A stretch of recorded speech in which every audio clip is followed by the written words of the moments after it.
Hello, എല്ലാവർക്കും സുഖമല്ലേ? ഇന്ന് ചായ മനസ പയർത്തോരൻ ഉണ്ടാക്കാം.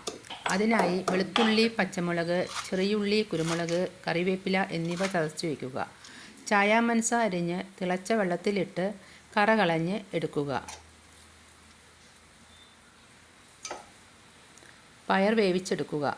കുറച്ച് തേങ്ങയും ചിരകി വെക്കുക. ഇനി ചീനച്ചട്ടിയിൽ കടുകിട്ട് പൊട്ടുമ്പോൾ ചതച്ചു വെച്ച കൂട്ട് ഇടുക. കൂടെ കുറച്ച് മുളക് പൊടിയും ചേർത്ത് മുരിഞ്ഞു വരുമ്പോൾ കറ കളഞ്ഞ ചായ മനസ ചീര ഇട്ട് മൂടി വെച്ച് വേവിക്കുക. വെന്തു വരുമ്പോൾ 1 കപ്പ് ചിരകിയ തേങ്ങ ഇടുക. വീണ്ടും മൂടി വയ്ക്കുക. തേങ്ങയും ചീരയും വെന്ത ശേഷം വേവിച്ച വൻപയർ ഇട്ട് തോർത്തിയെടുക്കുക. തോരൻ റെഡി. ഇഷ്ടമായാൽ ലൈക്ക് ചെയ്യുക, ഷെയർ ചെയ്യുക, സബ്സ്ക്രൈബ് ചെയ്യുക. Thank you.